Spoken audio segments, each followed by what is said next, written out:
Hey guys, it's Amanda Galindo here with Keller Williams and the Galindo Real Estate Group. I am going to be doing our March business highlight video today. I'm really excited to learn more about Richard Crummy with the Crummy Boys shop here in Monticello. And the reason why we do these videos again, it's because our theme this year for our team is community and how can we give back to the businesses and the people and the community that we serve here in the Northwest Metro. And Richard's been around for a long time now, a few years, and we're really excited to get a sneak peek. A lot of people don't get back here to see where the magic happens with all of his projects, and he's going to tell us about all of the awesome, cool projects and things that he can do here at his shop. So I'm going to flip it around. If you guys have questions about anything that we're talking about or that he's talking about, feel free to chime in and I'll ask him those questions as we're filming the video here. So thanks. All right. Hey, Richard. Well, hello. So he's got his green on for St. Patrick's Day today. I have like zero green in my in my closet. So tell us a little bit about yourself, first of all, and kind of how you got started with the Crummy Boy shop. Well, I'm from Monticello, born and raised here.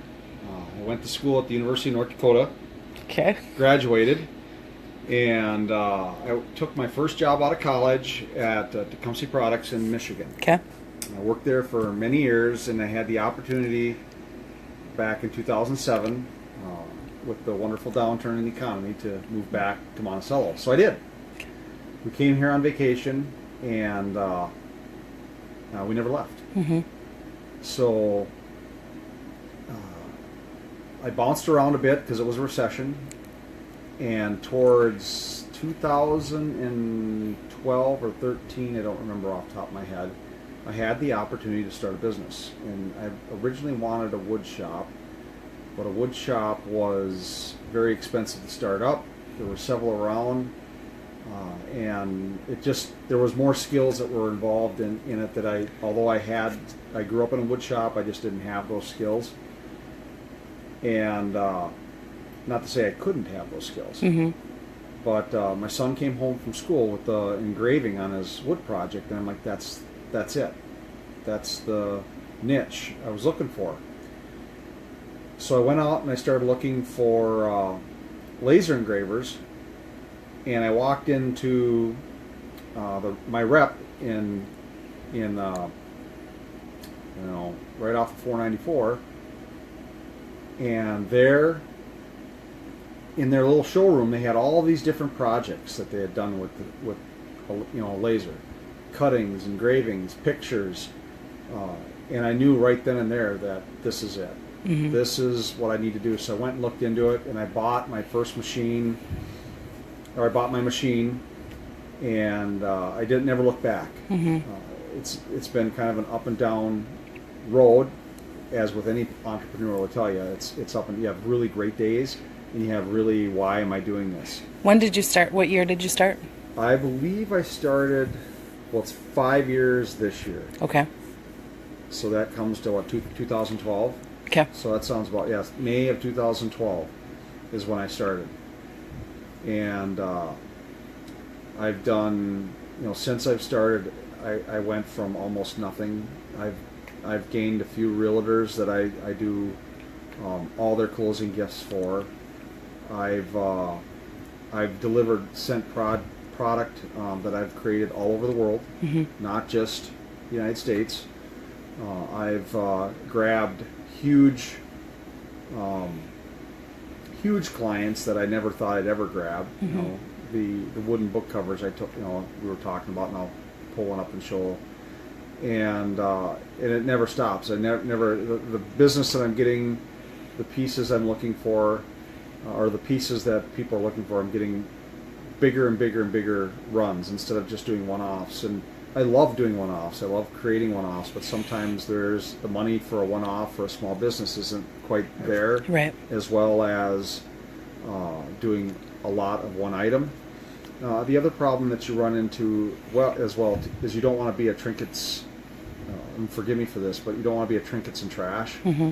In other words, I can't compete with China. I can't compete with the promotional, a lot of promotional people, because they can get things for a much less, an extremely a reduced cost than what I can normally get things for, and then turn around and work on them and create them here. Yeah.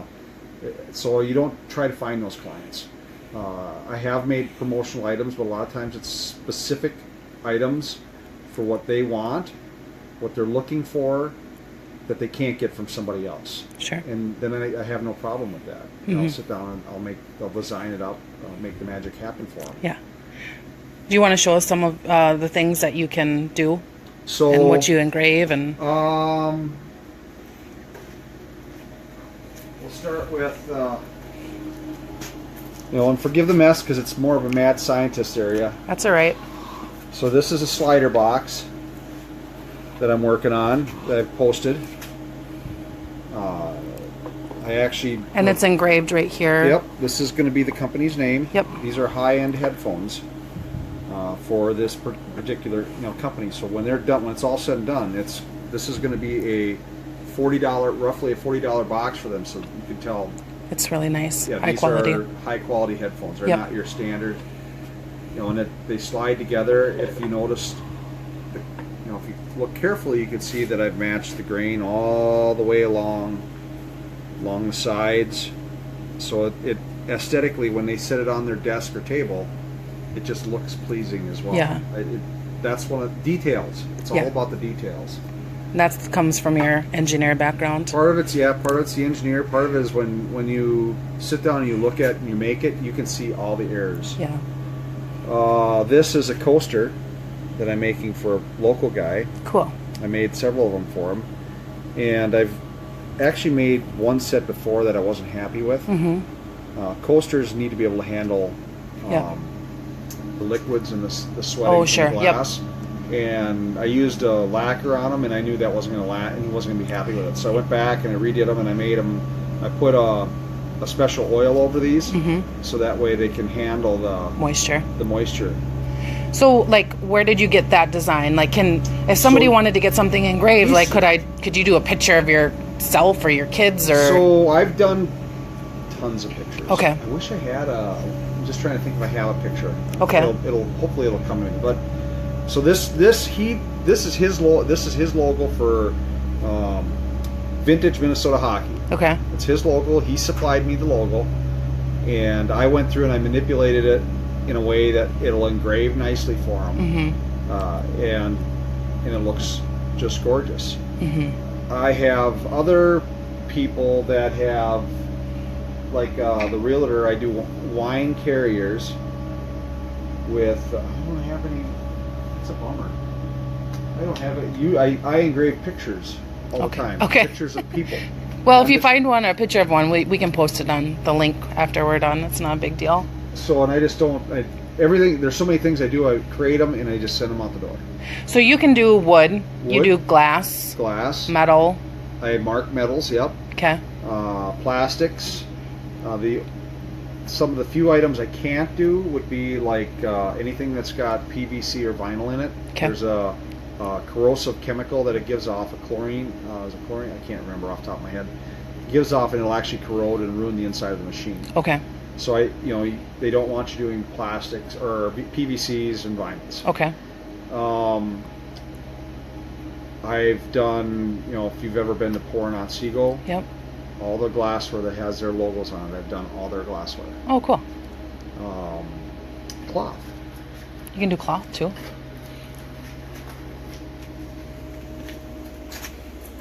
Oh, neat. So I turn the laser down just enough so it bleaches the material. Cool. I've seen those other. You've done like a memory box too, or you did like a special box the one time and it had like the recipe cutting board. That was really cool. Yeah, as a matter of fact, this is going to be one right here. These two are going to be recipe cutting boards. So then, like, what I've seen is it's like in their mom's handwriting or their grandma's handwriting, and they take it and then you just engrave it with like a special recipe. Yep, they give me the recipe. They usually try to get as good a quality image of it as possible. I can then I'll take the recipe, put it into my computer, and I have a way of manipulating the recipe. I engrave them, and I take that, and the oldest recipe I've done was 100 years old. Oh, cool. So you engrave those, and it's their handwriting. So it's not just you're not just engraving something. You're engraving something that's personal. Yeah. Because it's their grandmas, their aunts, their great grandmas. It's the recipe that came over from whatever country they came from. Yeah. It has a meaning to them, and it's special to them. Yeah. So it's not just one of my favorites was for a client for Christmas this year. Her grandmother or her mother had passed away. They were selling the house, and she had a recipe, but she also wanted a picture of the stove for the recipe. Okay. So I had a picture of the original stove that was made on, and then she also wrote up a neat little thing to put at the bottom corner of it in her own, thank you, and she gave that to her siblings and her kids, her two kids. Oh, neat. And I went out and I found a really cool cutting board that had nice, it almost looked framed. Mm-hmm. And when it was all said and done, it was just beautiful. And the picture of the stove was blurry. Mm-hmm.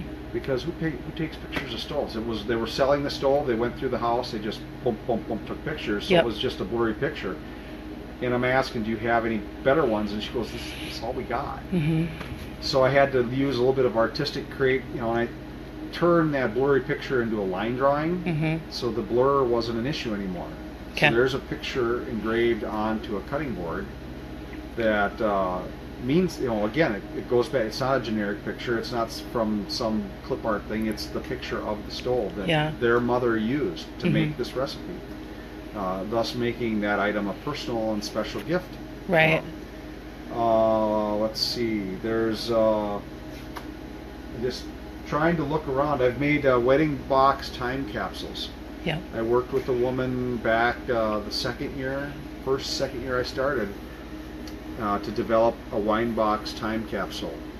She was getting married in August, and she wanted a box that she could put a wine bottle in for maybe the first year, originally the 10th year, but she backed it off to 5 years. Mm-hmm.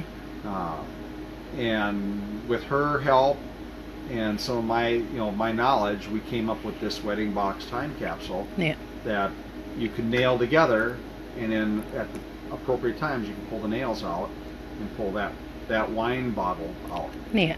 And that was something that was really cool. It was really fun to play with. So ideas, taking someone's idea and making it real. Yeah. So you put, so this is the machine here. Yep, you have the computer where you upload the information or the whatever it is. And ironically, it runs just like a printer. Okay. Obviously there's more to it than that, but it runs very similar. It has a print driver, and I'm getting ready to run some plaques out of black painted brass for a tap room nearby. Okay. And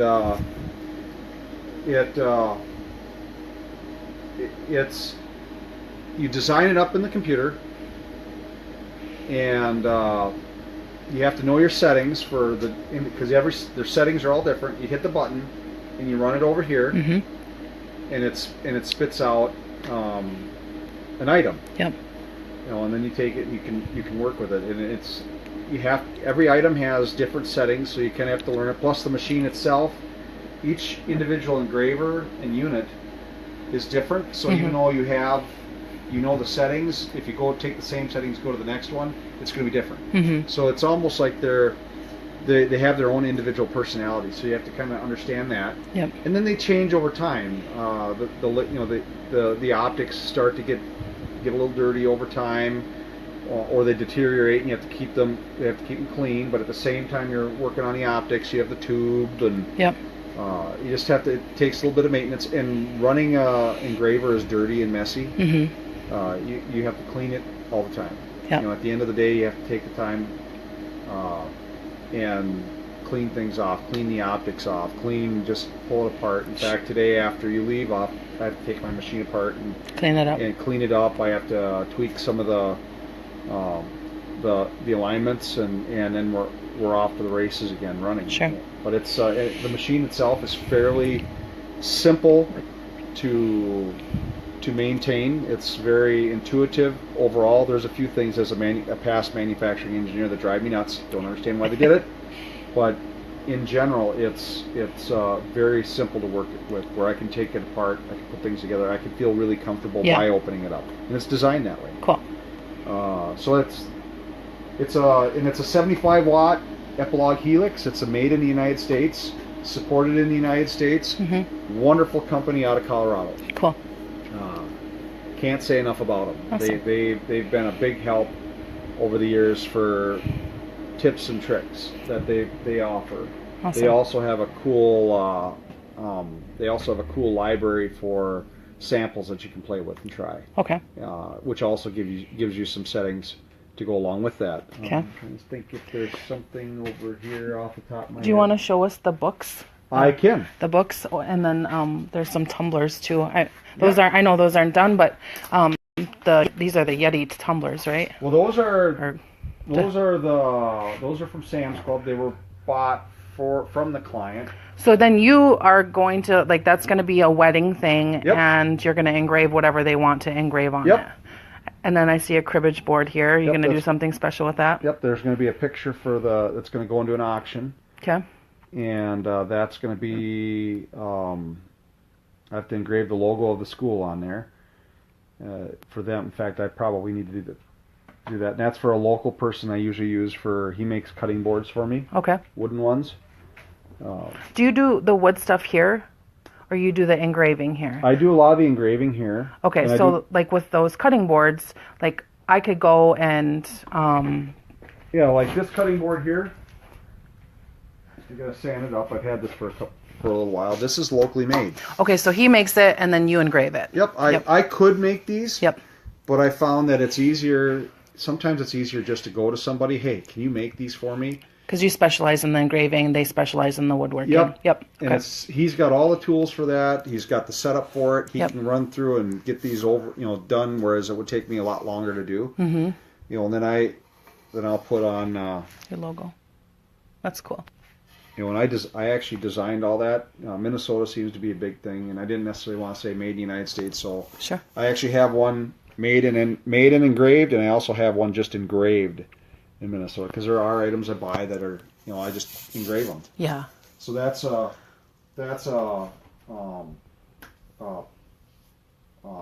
cutting board that I've gotten. Back to the book over here. Okay, so I just have to say something. This, from a real estate realtor's point of view, this is the best marketing that I've ever seen. This is a big project that happened in New York City, and this is their marketing brochure for condos and business space and kind of that lifestyle. And you can see this is a massive book, and it's got tons of beautiful pictures, and this hardcover book that's been engraved is amazing. So tell us a little bit about that. So this is the brochure. So when they're actually building this building, Mm-hmm. If it's not complete already, on Manhattan Island in New York City. Yeah. And when they're selling, the brokers go out to sell. This is the brochure that this will go all around. And this one here, because of the design of it, goes to all the top ones. So it doesn't. They have a paper one as well. Yeah. But this one goes to all the top prospects. So this is so that's the developer. The developer is the one that had that, and then they're going to give this hard, wood covered book to the other brokers, the real estate agents that would sell the condos there, or to the potential clients. The potential clients that are going to rent, and it's got office, and the whole it's a really nice coffee table book. I mean, you page through this once, but it talks about the history. It's got the concept art. It's just not your standard. No. Obviously, it looks like a hotel. I know it's a whole different life than us here in Minnesota. So it's really kind of neat to see this is the view from one of the condo units or penthouses. They even have areas where they have, there's concept art. Mm-hmm. So it's Super cool. it's there's a layout plan. They also have office space. I know that they have somewhere in here they talk about office space. They give a little history of the area. Mm-hmm. So it's really kind of a neat. I made about 700 of these, and they were super picky on the whole thing. You had to make sure everything was just right for them. And to me, it was a lot of fun. I had a lot of fun with this project. I learned a lot. I learned a lot of. I already had an eye for detail, but you had to step it up a notch for this one, and be prepared to change at a moment's notice because the size changes, the radius changes, the finish on here. They want a different finish. So it's there was a lot of different changes that happened. The color of the lettering. The lettering was actually all hand done. This isn't printed. Yeah. This is laser engraved, and I hand filled every one. Okay. So this is a unique, cool item that I got to work on. That's fun. Yeah. The tumblers. These each and every tumbler. My client brought them by yesterday. I already did a bunch of them for him. And these are going to be given to people in his wedding. So each one's going to have a name on it. I marked them. You can go and have them tumblers printed. But as I've told people, printing's great, but printing wears off. Yep. The material, or what I use, is a special material that is thermally bonded, and it becomes just as strong as the surface below it. So if it goes on stainless steel, a lot of times it doesn't wear off. You have to grind it. It takes a lot of effort to get it off the item. I've tried. It can come off, but it's not easy. And I've, simple little things like a box. I make the 12 Days of Christmas ornaments. And I want to have a neat little box to put the 12 Days of Christmas. This is gold leafing inside here. And the 12 Days of Christmas will fit inside that box. It's a nice little cool box that you put. Someone will order the ornaments. They'll order I'll put them in the box, and it's something that they can store the ornaments. Yeah. Just a nice little keepsake. And the ornaments are right here. So there's a 12. And you make those ornaments too. I cut these all, and these are my grandpa Simonich passed away back in '96. I did not get a lot from him, which is fine, but I did get a couple plans and a couple of woodworking things, a few tools here and there. And one of the things that when I was paging through, I found the 12 Days of Christmas ornaments. And so ironically, they came from a company by the name of Youngblood. The Patterns did in Minneapolis. But what I thought was really cool is there's a few of them in here that my grandpa redesigned. He kind of sketched through, and one of them happened to be the swan, 7 swans of swimming. So I took the swan, my grandpa's design on the swan. There it is. Oh, that's and neat. so that's my grandpa's design. Cool. But these are designed to fit a full set inside the box, so you can fit the 12 Days of Christmas in there. Oh, that's neat. So something that's a neat little unique gift that can be, you can personalize it, you can buy it as is, but it's a bigger selling item. Let's see. There was something I saw just a second ago. Oh, here. My kids use this all the time. All the time. Oh, that's a cool flashlight. It's a Maglite. And you engraved that. Yep, I did all that. It came from Walmart. I tore it apart, and I engraved each and every item, and I've had this, and my kids use this all the time. Oh, cool. So it's just a standard Maglite that you can get. Yeah. And I've got a couple different patterns that I can use on here, and I can engrave them. Awesome. I did that, yeah. That's just something that was a that's fun. And I use 9 times out of 10, I don't have it.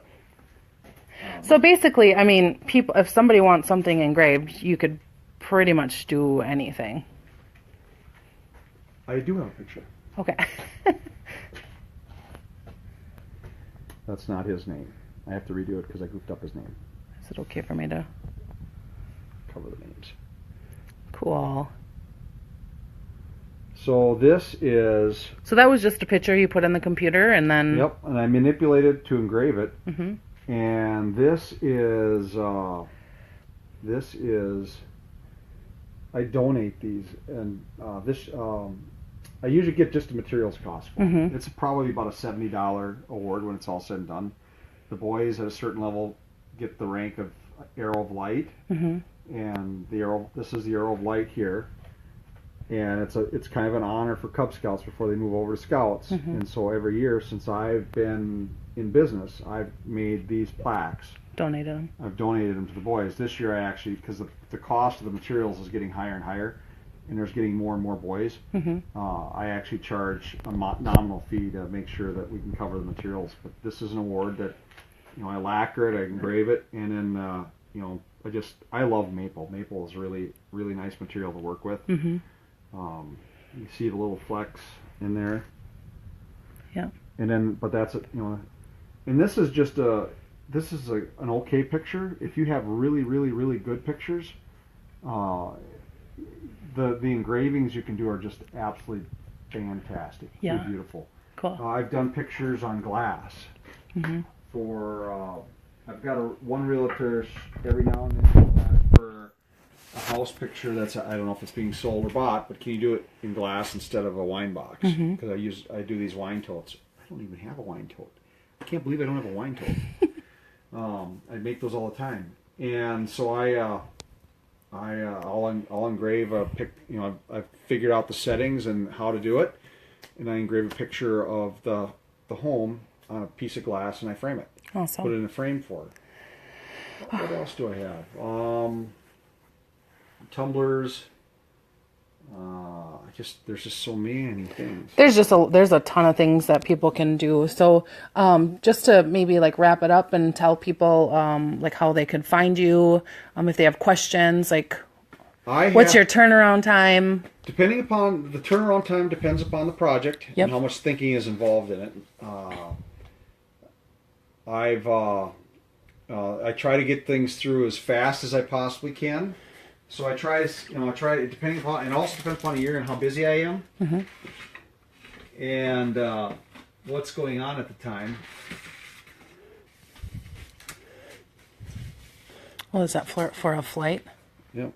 I made this this is a sample and I kept for myself, but this is for, if you look up this game online, Brouhaha, this is for their Kickstarters. But I designed this. It was actually a struggle for me. Yeah.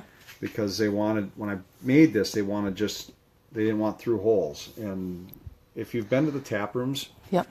a lot of the tap rooms, they have flights, they have through holes because they carry the glasses. So it posed a big challenge to not have a through hole in there and to make it look nice. But That's cool. it was traditional I made this out of birch plywood, and I used traditional cherry for the stain. And then that's their logo, Brouhaha. Mm-hmm. Cool. And it's a really cool card game. Look up Brouhaha I'll have to do that. online.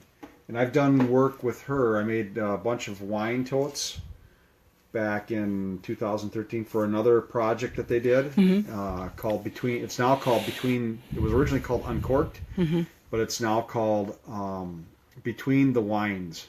Okay. So it's kind Like of between the lines. Yeah. Yeah. And it's kind of a funny take on sampling wine Okay. or wine tasting. Neat. But turnaround time, I try to get them within a week, depending upon how much thought's in it, how much work, the quality of the item that they're giving me, the pictures, and I try to let people know up front. Now, I used to just take everything, just bring it to me, and I'll make it work. I've learned that I can't do that. It is a big struggle to try to make everything work. So, and I let people know, and I have a helper that lets me know that I shouldn't take on some jobs. So that because you're always as a business person, you're always wanting to do everything. You're trying to throw everything up against the wall, but there's no money if you're in a job if you're sitting there for 4 hours trying to figure out how to do it, and you can only charge $45 for it. Sure. So that's a time. It's a lost time profit thing. So you have a website? I have a website. Website is, you can either go to thecrummyboyshop.com, or it's TCB5, the number 5, laser.com. Okay. It's probably just easier, the Crummy Boy Shop. Yeah, the Crummy Boy Shop. I do the, and then there's another one that links to it. But the Crummy Boy Shop, if you type in the Crummy Boy Shop on Google. Yep. And you're on Facebook? I'm on Facebook. I have a Facebook page, Instagram, Tumblr. I do have a Twitter. I'm still trying to figure out Twitter. It's probably easier to find you on Instagram and Facebook, right? For what you have, pictures and. So I have tons of pictures of things that I've done and worked on, and yeah. I try to take, if it's allowed, or after, if I get permission, or after the fact, I try to get pictures of everything that I do, so people, as long as there's, the biggest thing is I'm making something that's really intimate for some things, and you don't necessarily want to take a picture of it, show everybody in the world. Sure. But at the same time, you want to let people know what you do. Yep. So, and I have the website. I have someone locally out of Elk River work on my website, and she's done an excellent job. I actually consider her as part of my shop space rent right now, because that's about how much she costs. Sure. But I look at it as, before her, I didn't have a website. It was a fractured website. I tried to get it to work. Now with her help, I've gotten a really nice website. Yep. It's got some stuff we're adding to it all the time. So, go there and check it out. Facebook's the best place to find me. Awesome. Anything you, just kind of closing up, anything you want to let people know that they might not know about? Like what's...